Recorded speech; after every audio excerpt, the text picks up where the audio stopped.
Dance workshops, can't get enough of them.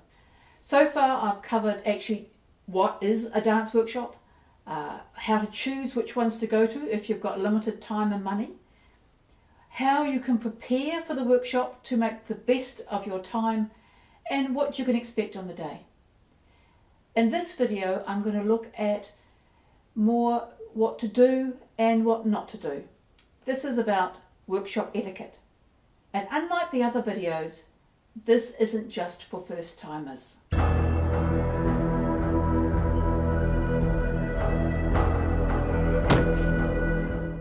Hi, I'm Kashmir, and I want to talk about how to make your experience in your first workshop as pleasant as possible for yourself and for other dancers. There's a few things you need to consider and a few things to avoid. Now, camera etiquette in workshops. 1. Do not expect that you will be able to use your camera in a workshop at all. Quite often, they're not allowed. When they are allowed, it's usually at specific times, like at the end of a session. Do not photograph, film people who do not wish to be filmed or photographed. Don't say, oh, I'm filming my friend over there and there's 5 people also in the frame. You don't do that, okay? So everyone who you film should be okay with the fact you're filming it. So you don't sit down on the side and start filming the class because you're tired and your friend's over there anyway. So don't do that. You don't film. And certainly you don't put the film up anywhere public where anyone can see it. So that's all pretty important. What other bits of workshop etiquette are there? Well, there's plenty. The one that gets me most is belts. Please do not wear belts that 1 are noisy or 2 are likely to shed little pieces of metal or glass all over the floor. That's another reason why I wear those shoes. Sometimes the floor is beautiful and somebody has a belt emergency and there is glass all over the floor and your feet get cut. You get your foot cut on the first day of an 8-day workshop. It can be rather annoying. So don't expect to wear your fancy belts. Many workshops actually ban coin belts completely. So wear something that's silent and quiet. If you need to show your hips, you can, like I said, you can use a veil tied around it.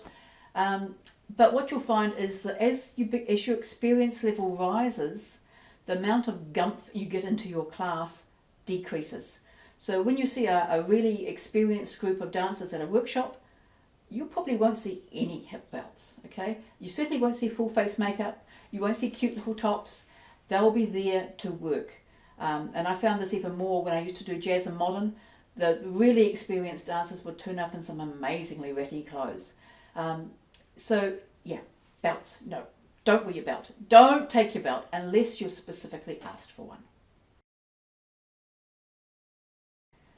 If you are late, do not expect that you can actually push your way up to the front and be at the front because that's where you like to be, or that's where you were yesterday. If you're late, you're at the back. When they're asked to change the rows, please do change rows. If you're someone who actually has difficulty being at the front, then yeah, maybe hang back a bit, but don't stay at the front. So the people at the back, if they want to stay at the back, that's their loss.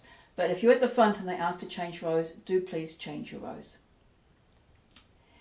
If you get lost, if it's something that's got a lot of footwork in it, 1, follow the feet first and add the layers on afterwards, because if you have a whole group of people moving around and one person's going the wrong way or one person's stopping and waiting, then we're going to have collisions. So if it's something that's footy, move first, worry about the technique later. Next, if you're lost or you really don't know what the choreography is, please don't stand at the front. Because if it's a very crowded workshop, the people behind may not be able to see the teacher and you're actually looking at the person in front. If the people at the front don't know what they're doing, the people behind them have got less of a chance to know it. The people 3 rows back are following people who are 2 things off. So if you don't know what you're doing, please stay at the back. My veil. I picked this veil specifically It's not too big. It's only 2.5 meters. It's not that deep, and it's almost see-through. It's not completely see-through, but it's reasonably see-through. It's not my favourite veil by any chance, but it's very useful. If you've got large veils, large opaque veils, then you don't even get the people in the second row seeing what's happening. So keep your veils a reasonably small size and see-through. Often there'll be an opportunity for you to ask questions. Don't keep asking the same question. If it is something that you're expected to get and you've already meant to have it before you arrive and you don't know how to do a 3/4 shimmy and it's a Hagala class, maybe ask once, but then don't keep saying, oh, I can't get it. I can't get, what do I do again? Once, okay? And then work on it in your own time. Or if you're really lucky, I was at a workshop once where the teacher actually came up to me at lunchtime and said, do you want to work on the together? And I said, oh, fantastic. So we actually had maybe 10 or 15 minutes on a particular part that I was really struggling with. And make sure your questions are genuine questions. What is the move after that? Or how do you do that? Or what do you mean by that? A question is not, well, I was in the workshop with Mahmoud Reda. He said to me, I had the most marvellous... No, okay? So a question should be aimed at the teacher. And ask questions of the teacher. The person next to you is not the person who you're paying to go to the workshop on. And even worse, if you see that person doing something, it is not your job to go, oh, you're doing a 3/4 up and it's meant to be a 3/4 down. Oh, your isolation. You really need to work on your isolation. This is what an isolate. First of all, again, they're not paying you to go to the workshop. And secondly, you might be wrong. So in a workshop, every person is inside their own space. You don't do things with other people and they don't ask you questions either. It should be each of you is working to the teacher. Which brings me to sitting around and chatting. If it's the class, you are paying attention to the teacher. If you're tired, yes, you can sit out. In most classes, they won't get too upset about that. But you don't sit down and have a conversation or sit out and work on your phone. If you're sitting out in the workshop, you're still paying attention. If you want to talk or do with your phone, leave the workshop room.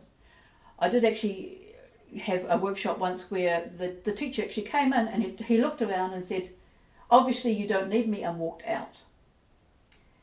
He came back some minutes later after the organiser assured him that people would actually pay attention.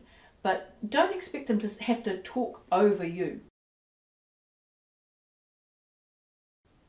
I hope you have an enjoyable workshop, enjoyable workshops, because it is really the best way to grow as a dancer.